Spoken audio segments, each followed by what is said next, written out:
इस तरह खड़े रहने से अच्छा है कि हम कुछ करें। मगर ऐसी हालत में क्या कर सकते हैं हम? मैं एक काम करता हूँ, मैं इन सारे टेलीफोन्स के तार काट देता हूँ। यही ठीक रहेगा, इससे वो फोन भी नहीं कर सकेगा। मैं यहाँ नजर रखती हूँ, तू जल्दी से वो तार काट ले। जा।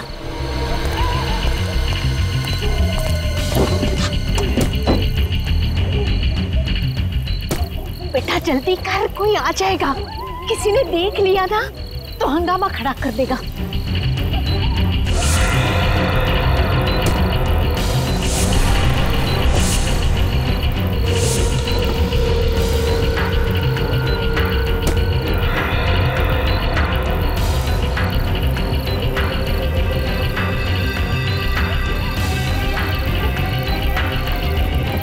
जल्दी कर।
डॉक्टर आलोक। जी सर। डॉक्टर, क्या ये वही हैं जिन पर हमला हुआ था? सिर में 4 गहरी चोटें हैं सर। गनीमत है कि बच गई, नहीं तो इनकी हालत तो बहुत खराब है सर। इनके कोई रिश्तेदार वगैरह आए क्या? नहीं सर, अभी तक तो कोई नहीं आया सर। क्या लगता है आपको कब होश में आएंगी ये? सर लगता है कि इन्हें होश आ रहा है सर। अब आप कैसा फील कर रही हैं आंटी?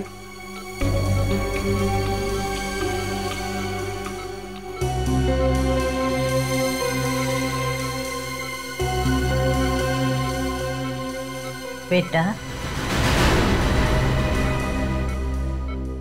अभिजीत बेटा, क्या तुम जानते हो इन्हें? नहीं सर, मैं तो पहली बार देख रहा हूं ना।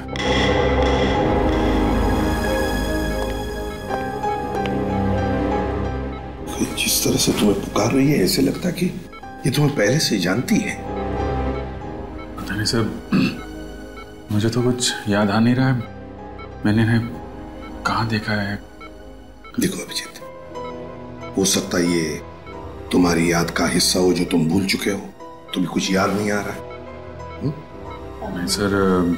अभिजीत बेटा, देखो अभिजीत, वो तुम्हें अपना बेटा मानती है। तुम भी उसे अपनी माँ समझ के उसके साथ थोड़ी बातें करो, पूछो, देखो कुछ इंफॉर्मेशन मिलती है क्या।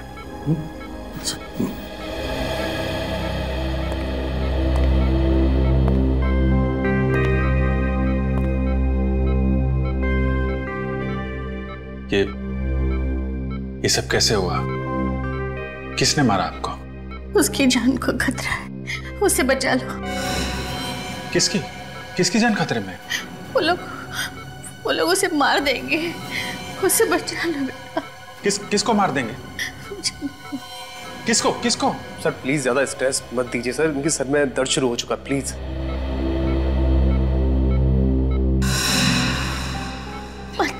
मेरे बेटे, आप कौन हैं?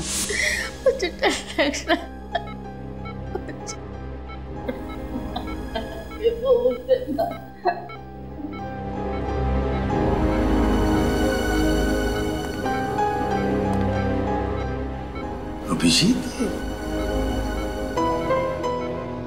निखिल, इनकी सारी चीजें फोरेंसिक लैब में भेज दो।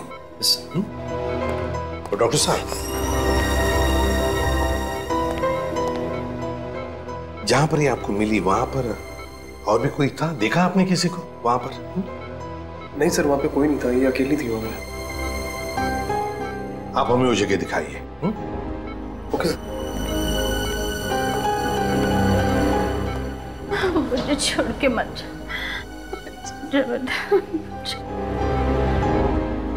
अभिजीत, मुझे लगता है तुम इन्हें अपने घर ले जाओ। यहां पर शायद इनकी जान को खतरा हो सकता है।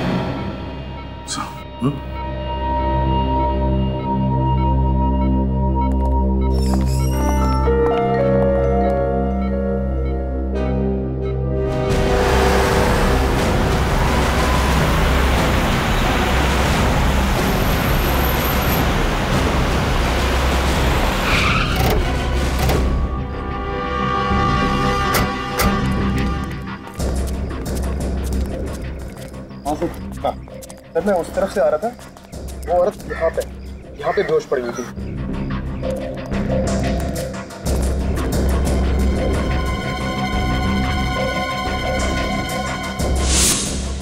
सिर्फ इतना थोड़ा सा खून? उस औरत के सिर पर तो 3-4 चोटों के निशान हैं। हाँ सर, किस्मत की अच्छी थी तो बच गई सर। सर औरत को तो काफी चोट लगी थी, तो यहाँ पे और खून होना चाहिए था।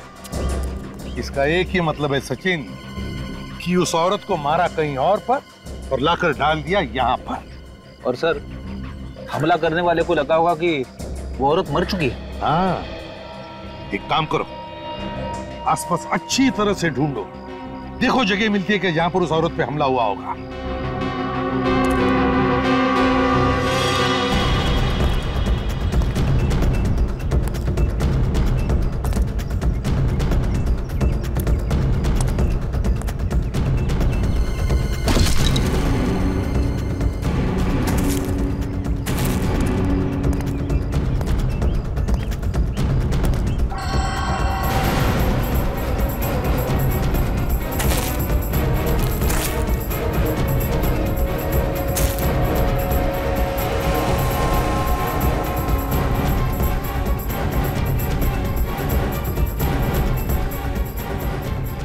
सर, हाँ सर ये पर्स मिला है सर, शायद उसी औरत का होगा। क्या है पर्स में?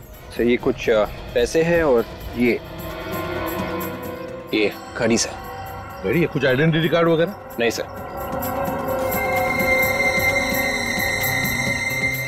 ओह, इस घड़ी के पीछे ये जो निशान बना है वो ज्यादातर किसी खास मौके पर ही बनाया जाता है, या फिर किसी ने स्पेशल ऑर्डर दी हो तो। फिर तो सर इस घड़ी की कंपनी से पूछताछ करेंगे तो पता चल जाएगा ये घड़ी किसकी है।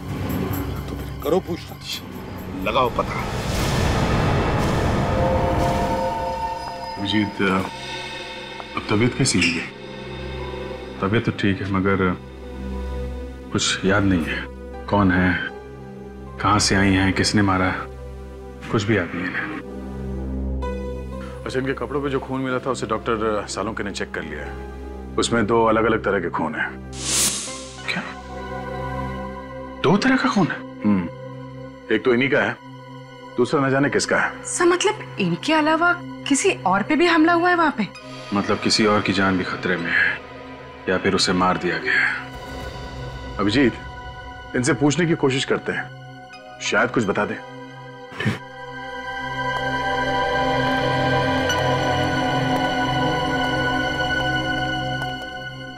माँ, 1 साल भर से घर साफ नहीं हुआ है, कितनी धूल जमा हो गई है। हा? आप क्या कर रही हैं? मैं साफ कर दूंगा ना, धूल क्यों परेशान हो रही है? जल्दी से बीबी लेकर आ, वो आएगी ना तो पूरा घर साफ रखेगी। वो तो ठीक है, पर आप ये क्या करें, आप आराम कीजिए, आप बैठिए उधर। अरे वही तो करती हो, तू कहाँ मुझे कुछ करने देता है। घर में वो टेबल साफ करने का स्प्रे है? वो स्प्रे तो नहीं है। एक काम करना, जल्दी से वो लोकेश की दुकान पर जाकर तू लेकर आ जा। लोकेश? लोकेश? ये लोकेश कौन है? अरे वही जिसके यहाँ से हमारे घर का पूरा सामान आता है, वही लोकेश। अच्छा वो लोकेश। ओके, जिसके यहाँ से घर का सामान आता है। ये अगर इस लोकेश की दुकान में पता चल जाए तो फिर इनके बारे में भी पता चल सकता है। सर इंटरनेट से पता चल जाएगा कि आसपास के एरिया में लोकेश नाम की दुकान कहाँ पे है। ठीक है, जल्दी से चेक करो।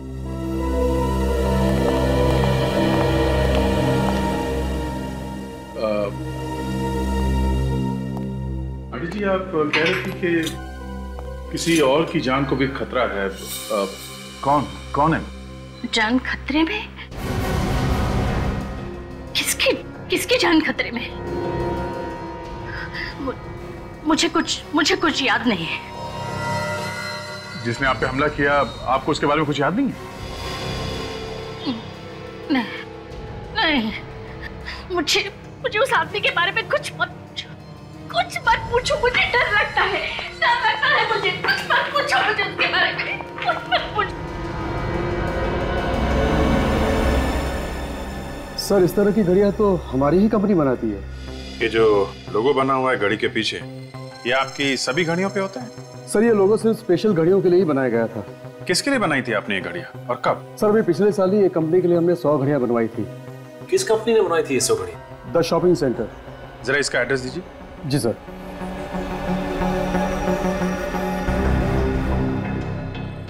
ये लीजिए सर।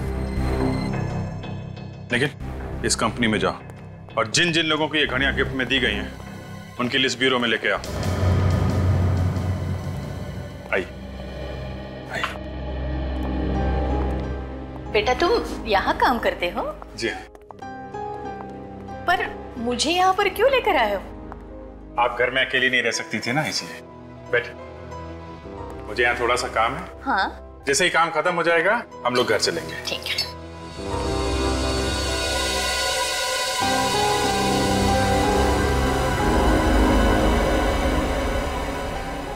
ये गन की फोटो दीवार पर क्यों लगी है यहाँ पर? तुम पुलिस में काम करते हो? आप गन्स के बारे में जानती हैं? हाँ, फिल्मों में मैंने बहुत बार देखी है ऐसी गन। ऐसा लगता है इनकी याददाश्त वापस आ रही है सर। हाँ, हो सकता है। सर ये उन लोगों की लिस्ट है जिन्हें वो घड़ी गिफ्ट में दी गई थी। अभिजीत, इनमें ज्यादातर तो औरतें हैं जिन्हें वो घड़ी गिफ्ट में ली थी। एक काम करो, ये सारे नाम इन माजी को पढ़ के सुनाओ, देखो किसी को पहचानती है क्या। माँ, इस पेपर में कुछ नाम लिखे हुए हैं, मैं आपको ये पढ़ के सुनाऊंगा। अगर कोई भी नाम आपको जाना पहचाना लगे या ऐसा लगे कि ये पहले कभी सुना है तो आप बताइएगा। टीना? नहीं। काया? नहीं। कविता? नहीं। जानवी? नहीं। मालविका? मालविका? हाँ, मालविका। मालविका ये तो मेरा नाम है, पर तुम मेरा नाम बार बार क्यों ले रहे हो? एक मिनट सर, ये मालविका के नाम के आगे जगह का भी नाम लिखा हुआ है, कमला नगर। कमला नगर? अभिजीत एक काम करते हैं, इस कमला नगर में पता लगाते हैं लोकेश की दुकान कहां पर है। उस दुकान के आसपास ही इस माजी का घर होगा।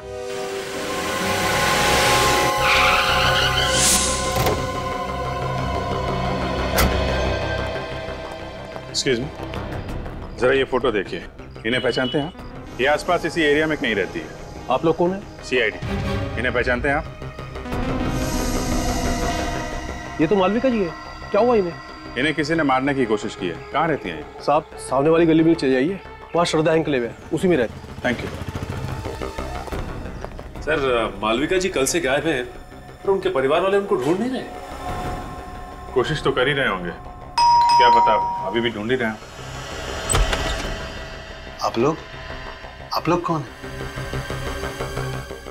अरे अभिजीत बेटा, तुम यहाँ अचानक? आप पहचानते हैं मुझे?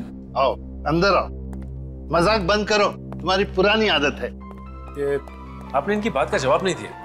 आप कैसे जानते हैं? भाई बहुत दिनों के बाद मिले ना, इसलिए भूल गए होंगे।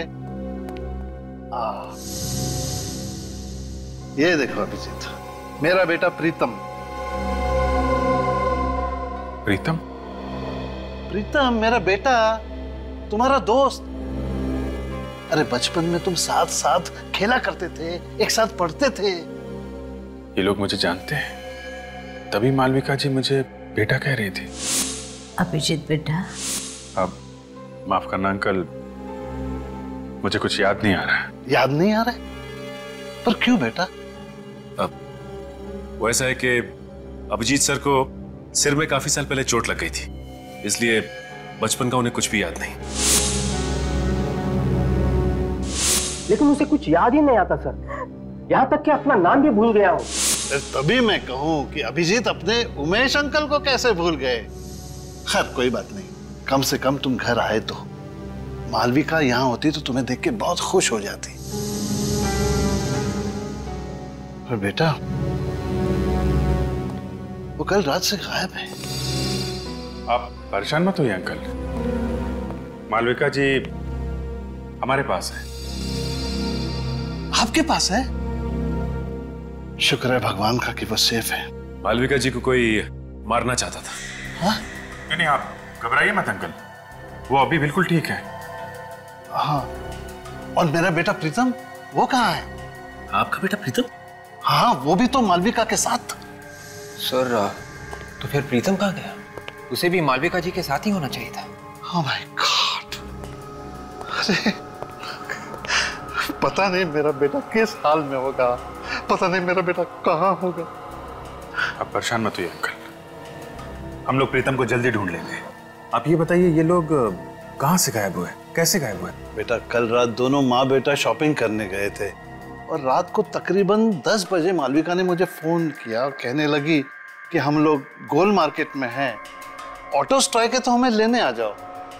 तो आप उन्हें लेने गए थे? हाँ बेटा, मैं वहां गया था लेकिन ये दोनों वहां नहीं थे। आपको किसी पर शक है? कौन कर सकता है ऐसा? नहीं बेटा, इस दुनिया में हमारा कोई भी दुश्मन नहीं है। अंकल आप परेशान मत होइए, हम लोग प्रीतम को बहुत जल्द ढूंढ लेंगे। सचिन, मालविका जी और प्रीतम पे हमला गोल मार्केट में हुआ है। गोल मार्केट जाओ, आसपास छानबीन करो, देखो शायद प्रीतम वहीं कहीं।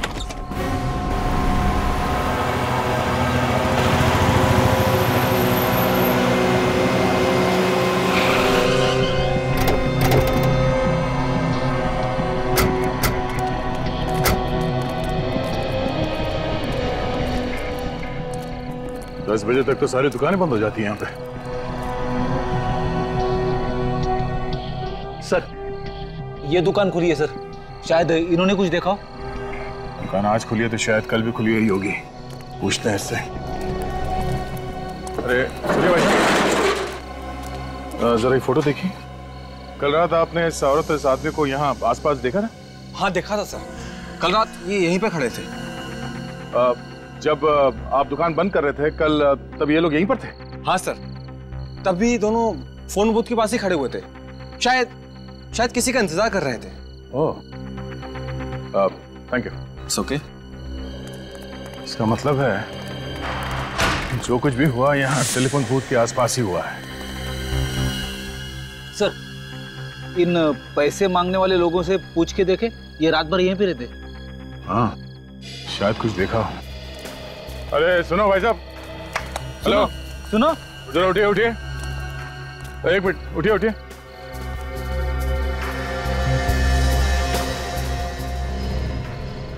जरा ये फोटो देखिए, इन दोनों को यहाँ पे देखा था कल रात को आसपास कहीं पे?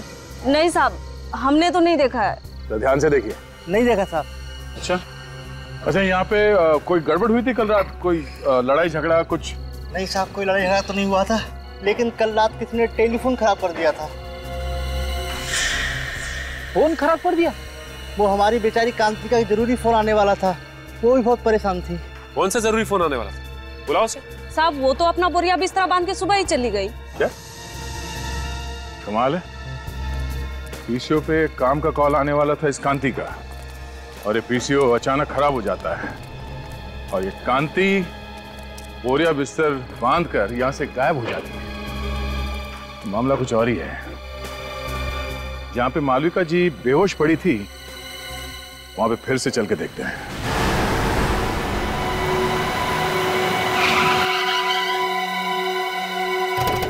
सर, उस दिन भी यहीं पे खून मिला था। ये देखिए सर, आसपास और कहीं पे भी खून नहीं था। खून के अलावा कोई और निशान मिला यहाँ पे? नहीं सर। हाँ, मगर विवेक को मालविका जी का पर्स जरूर मिला था सर। एक बार फिर से चेक करते हैं, देखो कहीं घसीटने या हाथापाई के निशान मिलते हैं क्या।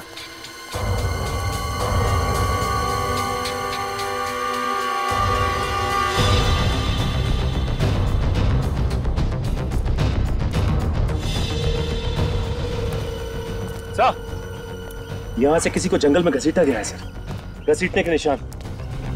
तो इसी तरफ ढूंढते हैं, शायद कोई सबूत मिल जाए।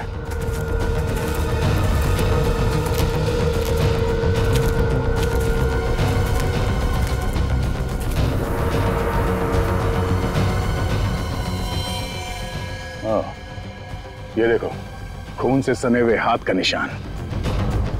मतलब जो कुछ हुआ यहीं पे हुआ है।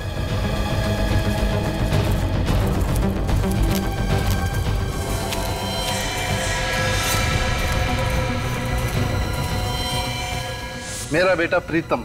सर, ये तो प्रीतम है, मालविका जी का बेटा।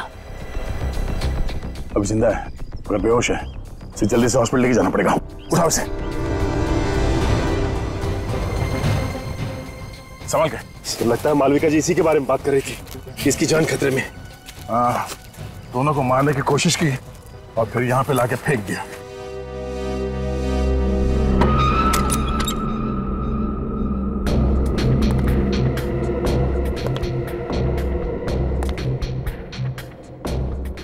अभी बेटा आ गए? क्या हुआ, बोलते क्यों नहीं?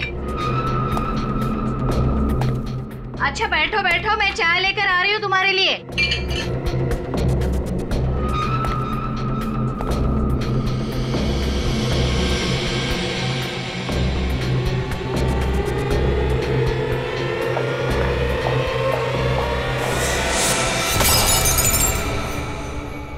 कौन हो तुम?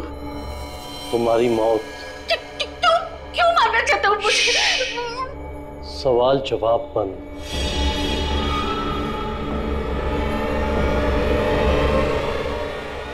किसी की जान लेना इतना आसान नहीं है। आपकी घर में से गोली की आवाज? गोली की आवाज? मैंने तो पहले में कांस्टेबल रखा था और गन मेरे पास है। चंदू, चंदू, चंदू, जिंदा है। चंदू,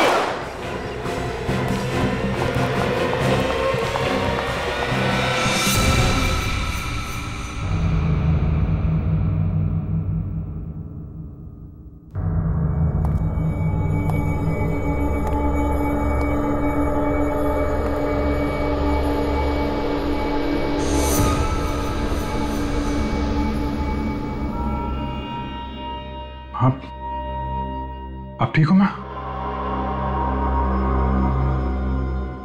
मालविका?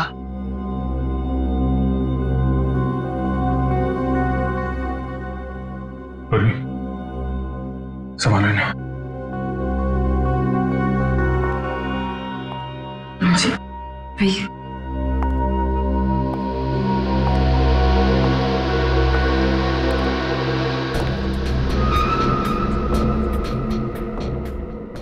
Dead.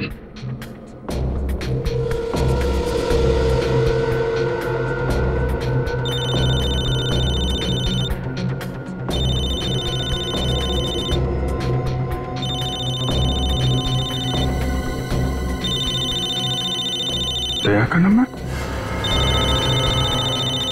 दया इसके मोबाइल पे क्यों फोन कर रहा है? बोरिस? बोरिस? हाँ, यही तो है बोरिस।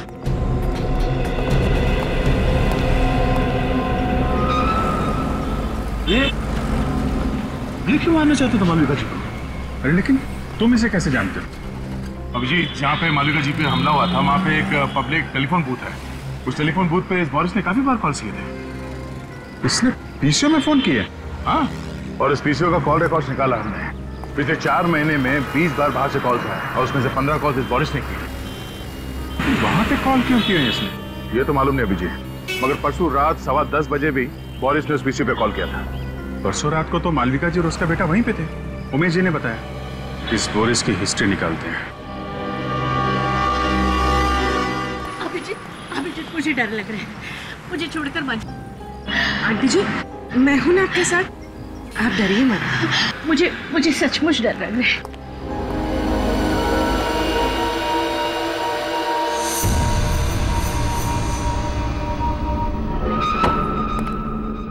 घर तो खुला पड़ा है, लगता है बोरिस अकेला रहता था।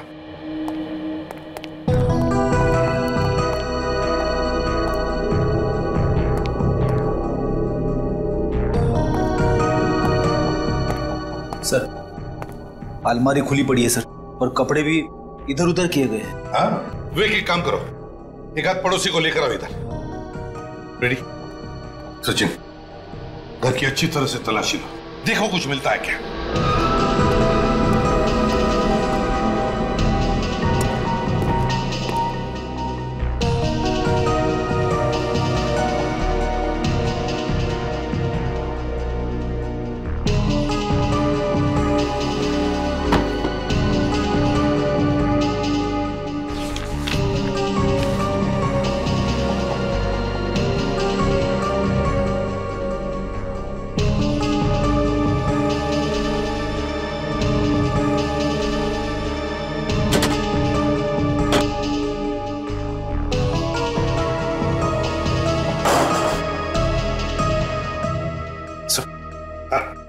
ये कुछ पैसे मिले अंदर से बस। अच्छा, ये कैसा पेपर है सर? रेडी? मृत्यु प्रमाण पत्र है ये, डेथ सर्टिफिकेट, ध्यानचंद हॉस्पिटल। लगता है स्याही गिर गई इसलिए यहाँ फेंक दिया। सर, डेथ सर्टिफिकेट बोरिस के घर पे क्या करा था? वही तो, ध्यानचंद हॉस्पिटल का ब्लैंक डेथ सर्टिफिकेट बोरिस के घर में। किसकी मौत का इंतजाम है ये? साहब,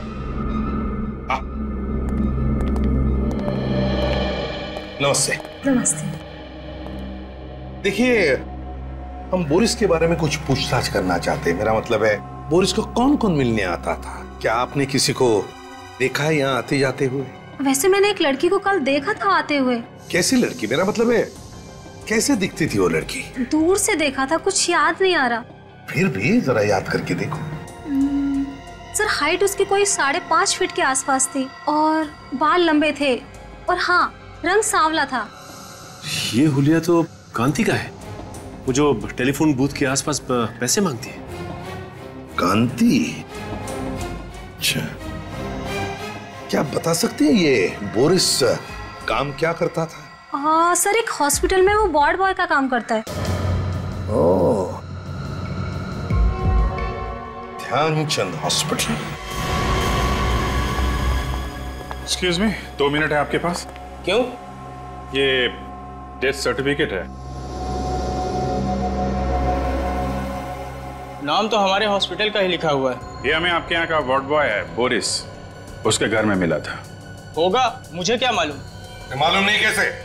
तुम्हारे हॉस्पिटल का डेथ सर्टिफिकेट बोरिस के घर में कैसे गया? मालूम नहीं तुम्हें? बोरिस के घर में क्या हो रहा क्या नहीं हो रहा, ये मुझे कैसे मालूम हो सकता है? अच्छा,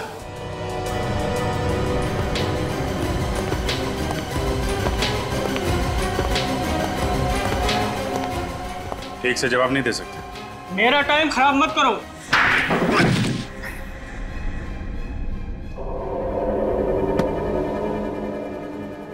तो इंचार्ज है ना यहाँ का? हाँ। टेस्ट सर्टिफिकेट बनाना तुम्हारा काम है? हाँ। है? हाँ। टेस्ट सर्टिफिकेट्स की फाइल कहाँ है?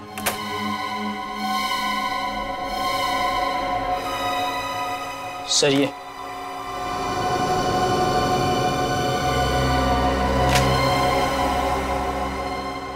किसने बनाई ये डेथ सर्टिफिकेट्स? सर बोरिस ने बनाए थे सर।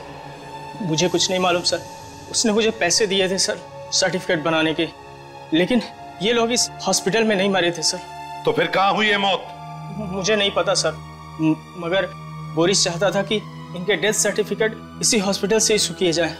ये हॉस्पिटल क्या बोरिस चलाता था? हाँ? सर, हाँ?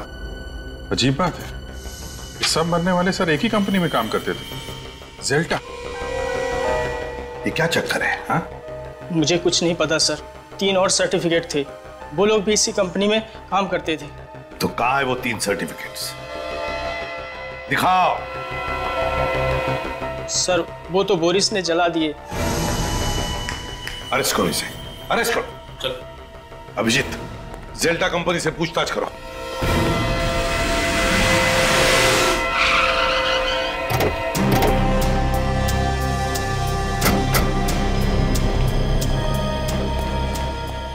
Excuse me. जी बोलिए।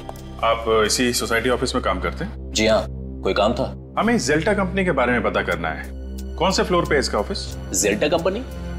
ये क्या चीज है? अरे कंपनी का नाम है जेल्टा कंपनी। भाई साहब, इस बिल्डिंग में इस नाम की कोई कंपनी नहीं। आप लोग चाहें तो बोर्ड देख सकते हैं।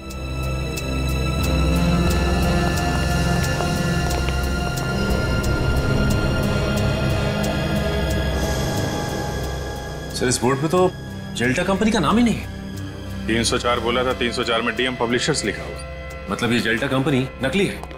नकली कंपनी, नकली डेथ सर्टिफिकेट। नकली डेथ सर्टिफिकेट बना के घूमता रहता था ये Boris. Sir in death certificates पे जितने भी नाम और पते हैं सब नकली हैं सर। सब नकली हैं? हाँ सर। है कौन ये लोग? हैं? और कहां पर है? जिंदा है भी या नहीं? पुलिस स्टेशन में चेक किया क्या? इनके गायब होने की कोई रिपोर्ट वगैरह लिखवाई गई हो? हाँ सर, पता किया। इन लोगों के गायब होने की कोई रिपोर्ट नहीं लिखवाई गई। टाई दोनों ने एक जैसी पहनी है, कीमती कपड़े हैं, काफी महंगे हैं, लेकिन इन्हें देख के ऐसा लगता नहीं है कि इतने महंगे कपड़े ये लोग खरीद सकते हैं सर। ये सारे के सारे लोग अमीर नहीं है, अमीर दिखाए गए हैं। सर कहीं ऐसा तो नहीं कि ये सारे लोग कांति के साथ के लोग हों? वो भी उसी दिन से गायब है जिस दिन मालविका जी पे हमला हुआ था। अभिजीत, मुझे तो लगता है कांति और ये लोग, इनका कोई ना कोई संबंध जरूर है। इस गोल मार्केट में जाकर फिर से पूछताछ करनी पड़ेगी।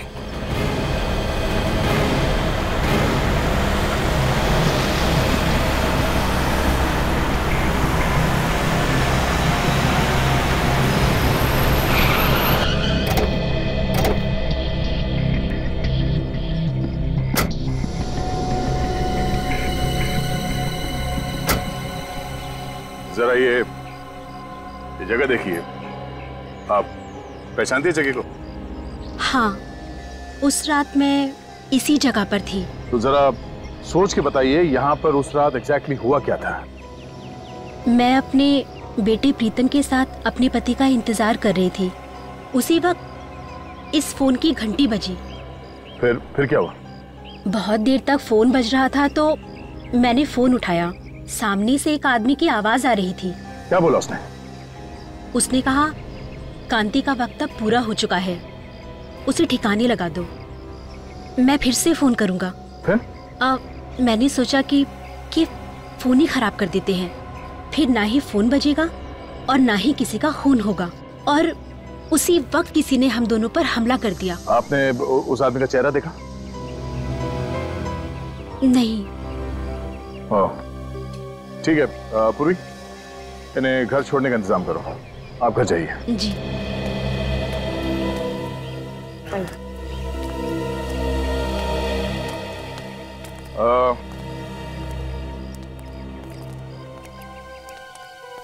आप इन लोगों को पहचानते हैं? हाँ?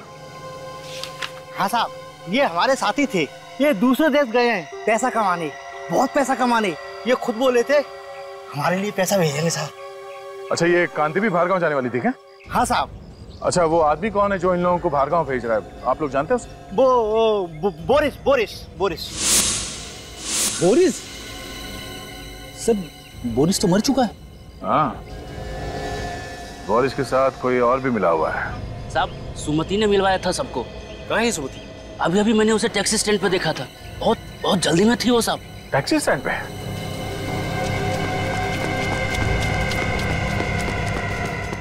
अरे सुनो भाई साहब, क्या अभी थोड़ी देर पहले एक पैसे मांगने वाली लड़की टैक्सी लेके गई थी? हाँ गई ना साहब, अमित लेके गया उसको। अमित?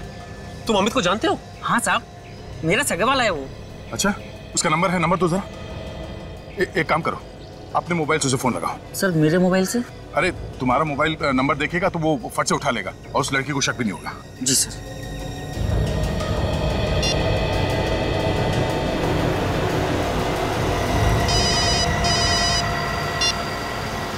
हेलो, बिना कुछ पूछे मेरी बात ध्यान से सुनो। मैं एक सीआईडी ऑफिसर बोल रहा हूँ। जो लड़की तुम्हारे टैक्सी में बैठी है उसे बिल्कुल पता नहीं चलना चाहिए कि तुम एक सीआईडी ऑफिसर से बात कर। हाँ बोलो भैया। देखो, घबराओ मत, हिम्मत से काम लो। जो लड़की तुम्हारे टैक्सी में बैठी है वो खून करके भागी है और जरा सी गलती तुम्हारी जान ले सकती है। अरे ये तुम फोन पे किससे बात कर रहे हो? मैडम, गांव से फोन है, भैया से बात कर रहे हैं। पता है ना, गाड़ी चलाते समय फोन पे बात नहीं करते। हाँ मालूम है, घर से फोन आया है, घर की खैर खबर ले रहे हैं। डरो मत, मुझे ये बताओ तुम उस लड़की को कहाँ पे छोड़ने वाले हो? अरे भैया, हमारी टैक्सी में एक पैसेंजर बैठे हैं तो हमें उन्हें घोड़ा गोदाम छोड़ना है। हम आपसे बाद में बात करें भैया। तुम घर वाले से बात कर रहे थे या किसी और से? रुक गाड़ी रुक। फोन काट दिया। ये लो, तुम जाओ। वो उसको घोड़ा गोदाम में छोड़ने वाला है। लगता है सुमति को पता चल गया कि वो सीआईडी से बात कर रहा था। चलो। फिर तो उसकी जान को खतरा हो सकता है सर। हाँ, तुम्हें जल्दी घोड़ा गोदाम पहुंचना होगा।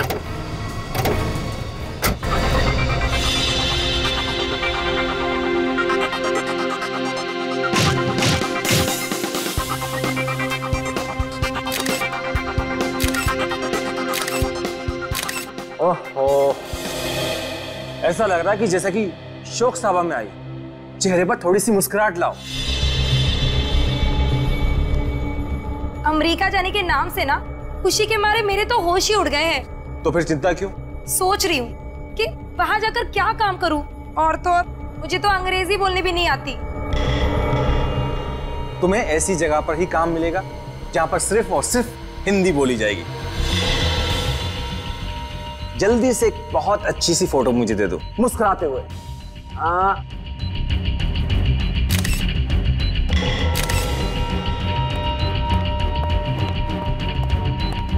तुम फोटो ही खींचते रहोगे क्या? चलो निकलने की तैयारी करो। क्यों, क्या हुआ? सीआईडी वाले कुत्तों की तरह पीछे पड़े हुए हैं। ये सीआईडी वाले भी ना। तुम जल्दी से इसे निपटाओ और हाँ, देर मत करना, जल्दी करो। ठीक है, मैं अपना काम जल्दी से खत्म करता हूँ। सुमति, भगवान तुम्हारा भला जरूर करेगा। हम लोगों की तो दुनिया ही सुधार दी तुमने। देखना, मैं अमेरिका जाकर बहुत पैसे कमाऊंगी, एक नई दुनिया बसाऊंगी, और मैं भी ऐसे ही लोगों की मदद करूंगी ताकि कभी किसी को भीख मांगने की जरूरत ना पड़े। ये सब करने की जरूरत ही नहीं पड़ेगी। ये क्या कर रहे हो आप? चाकू लग जाएगा मुझे। इसलिए तो गर्दन पर रखा हुआ है। क्या कर रहे हो? छोड़ो मुझे, छोड़ो, छोड़ो मुझे, छोड़ो मुझे, पकड़ उसको, छोड़ो मुझे, पकड़।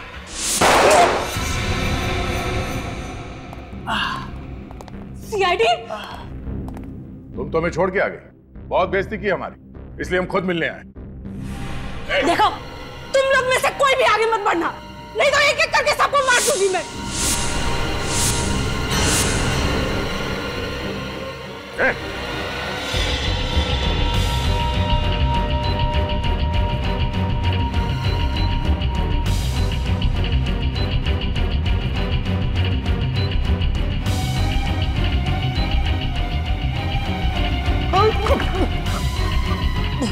तू तो वही है ना? जिसका इंश्योरेंस ऑफिसर गोल मार्केट में? हाँ, मैं वही हूँ। लेकिन सर मैंने कुछ भी नहीं किया। जो कुछ भी किया सुमति ने किया है। हमारे सामने कांति को मारने वाला था और कह रहा है कि कुछ नहीं किया। झूठ बोल रहा है।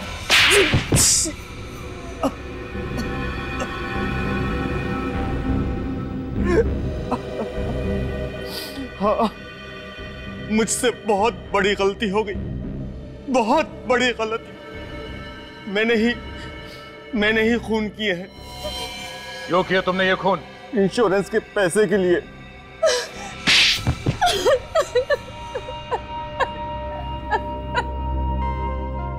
और इस काम में सुमति तुम्हारा साथ देने लगी।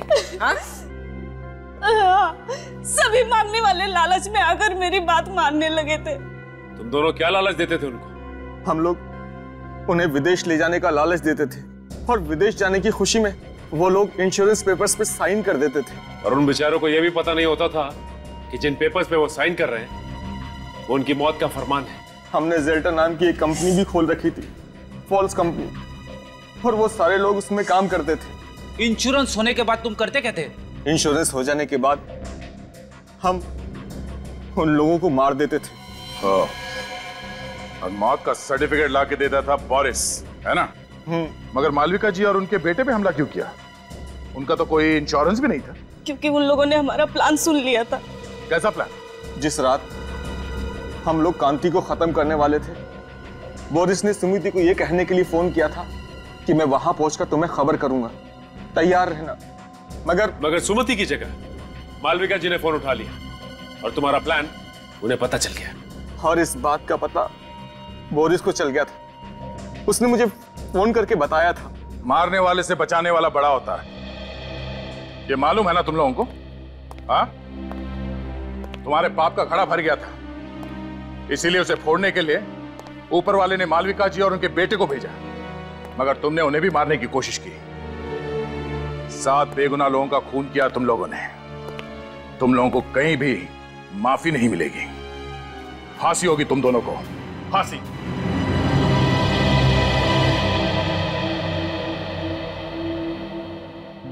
आंटी जी, आप बिल्कुल परेशान मत होइए। डॉक्टर ने कहा है कि थोड़ा टाइम लगेगा, प्रीतम बिल्कुल ठीक हो जाएगा। अभिजीत बेटा, बहुत बहुत धन्यवाद आप सबका। आज मैं बहुत खुश हूँ। कम से कम मेरी बीवी और मेरा बेटा मेरे साथ तो है। ये क्या कर रहे हैं अंकल जी आप? सीआईडी वाले ना होते तो आज हम भी इस दुनिया में नहीं होते। आपने भी बहुत बहादुरी का काम किया आंटी जी। बस बस बस, आंटी कह के मुझे पराया मत कर। माँ कहना मुझे अच्छा लगेगा। वैसे भी तुम्हारे रूप में मुझे और एक बेटा मिल गया है। बेटा, पुरानी याद वापस आए या ना आए, तुम यहाँ जरूर आते जाते रहना। चलो भाई, इसी बहाने को चाय वाय हो जाए।